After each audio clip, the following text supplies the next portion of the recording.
직근성으로 깊이 뿌리를 내리는 나무이기 때문에 뿌리의 모양이 다릅니다. 안녕하세요, 세종식물원입니다. 물에 강한 아이들을 소개를 해드리겠습니다. 과습하지 않은 곳, 배수가 잘 되는 토양에 심으셔야 된다고 말씀을 드렸는데 이번에는 물에 강한 아이들입니다. 습이 많거나 물이 많은 곳, 그런 곳에서도 잘 크는 아이들인데요. 대표적인 아이가 지금 메타세카이어입니다. 메타세카이어 같은 경우가 이제 직근성이에요. 수분에 굉장히 강한 아이들이라 물이 많은 땅에서도 잘 크는 아이들입니다. 수분이 많다 하시면 메타세카이어를 심으시는 게 아주 좋고요. 가로수길 중에 메타세카이어 숲길이 있습니다.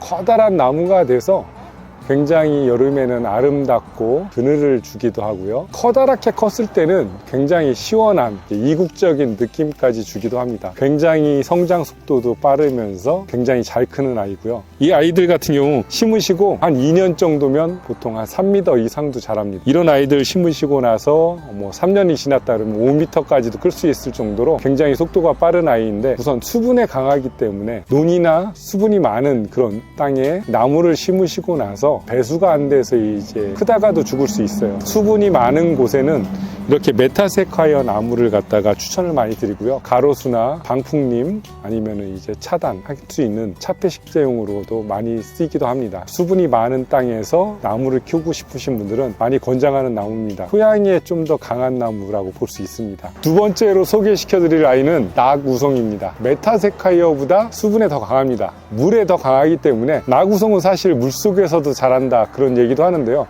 정말 그 물에 담겼다가 물이 빠졌다가 하는 그런 자리에서도 잘 자라고 있는데요. 사실 두 나무가 물에 굉장히 강하지만 물이 고여있는 자리는 좋지는 않습니다. 그리고 성장하는 데 있어서 강한 거지 물속에서 잘 크고 하진 않거든요. 수분이 많고 배수가 안 되고 물이 많은 그런 자리라면 낙우송도 권장을 해드립니다. 낙우송을 아직까지는 능가하는 나무는 버드나무 정도도 있긴 하는데 낙우송이 굉장히 강한 나무입니다. 메타세카이어하고 낙우송하고 비슷하지만 같이 놓고 보면 표시가 납니다.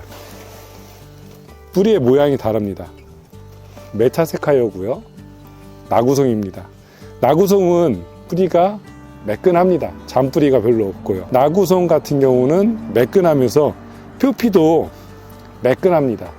줄기가 매끈한 편이고요. 메타세카이어는 약간 낙우송보다는 좀 약간은 지저분한 느낌이 나기도 하는데 줄기의 이런 무늬, 패턴이라든가 모양이 다르기 때문에 확연히 다른 거를 아실 수 있는데, 수분이 많고 물이 많은 곳이라면 이 두 나무를 갖다가 추천을 합니다. 쉬에 굉장히 강하기 때문에 전국 어디서나 월동이 되고 있고요. 걱정을 안 하셔도 될 만큼 강인한 아이들입니다. 우선은 심으실 때 물을 충분히 주시는 게 좋아요. 수분을 더 좋아하기도 하고요. 뿌리를 잘 잡고 그 다음에 잘 크게 됩니다. 나무를 심으실 때는 충분한 물을 주시면서 심으신 게 제일 좋다고 볼 수 있습니다. 성장 속도는 굉장히 빨라요. 낙우성이 좀 더 빠른 것 같아요. 제가 키워보니까 낙우성 속도가 조건만 맞는다면 빠른 속도로 둘 다 자르기 때문에 나무 중에는 굉장히 속성수라고 볼 수 있습니다. 병충해는 없는 것 같아요. 제가 키우면서도 크게 병충해에 대해서는 염려를 하지 않았는데 다른 나무에 비해서 크게 병충해는 없는 것 같습니다. 손쉽게 키울 수 있는 나무라고 볼 수 있습니다. 메타세카이어하고 낙우송 같은 경우가 째를 하고 나서 3년 정도 키웠을 때 3m에서 5m까지 크더라고요. 토양이나 환경에 따라 차이는 날 수 있겠지만 그만큼 성장 속도가 빠르기 때문에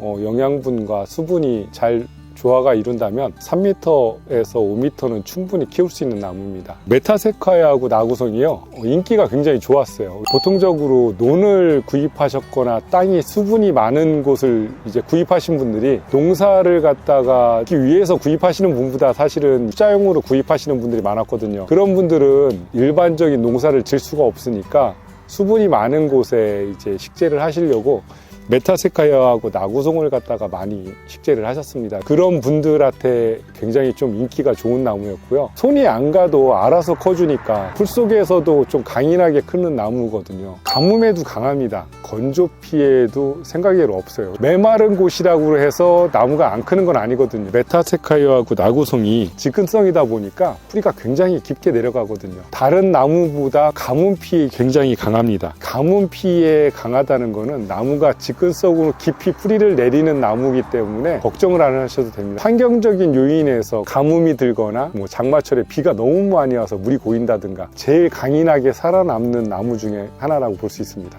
임야에서도 식재를 하셨을 때 처음에 이제 뿌리만 잡으면 그 다음부터는 알아서 커주는 나무인데, 다른 나무보다 잘 클 수 있는 건 뿌리가 깊게 내립니다. 뿌리가 깊게 내리기 때문에 더 강인한 거고요. 천근성으로 뿌리가 깊게 못 내리는 나무들이 있어요. 그런 나무들은 태풍이 불었을 때 땅이 습하고 태풍에 이제 쓰러지는 현상이 생기는데, 이 나무들은 직근성으로 뿌리가 깊게 내리다 보니까 태풍에 의한 영향으로 나무가 쓰러지거나 하는 경우는 적습니다. 임야 같은 데서도 굉장히 잘 크는 나무 중에 하나입니다. 초보자분들이 심으시고 전지할 때는요 굉장히 쉽습니다. 메타세카이아하고 나구성 같은 경우는 직근성으로 자라게 돼 있어요. 정부 우세성에 의해서 나무가 삐뚤은 것 같지만 다시 반듯하게 자랍니다. 절단을 해서 심으시더라도 옆에서 나무가 가지가 올라오면서 반듯하게 자기 때문에 나중에는 반듯하게 자리를 잡습니다. 그리고 누가 봐도 잘라진 면이 보이지 않을 정도로 매끈하게 일자가 되거든요. 나무를 심어 놓으시고 내가 원하는 지하고를 맞춘다면 1m 20 정도 아래를 갖다 가지를 제거해 주시면 조경수로서는 굉장히 이쁜 나무가 되고요. 가지를 갖다 많이 안 따시고 키우셔도 되지만 시원시원하게 키우는 거는 1m 20 정도 아래로 가지를 제거하시고 키우시면 굉장히 이쁘게 클 수 있습니다. 메타세카이아하고 나구성은요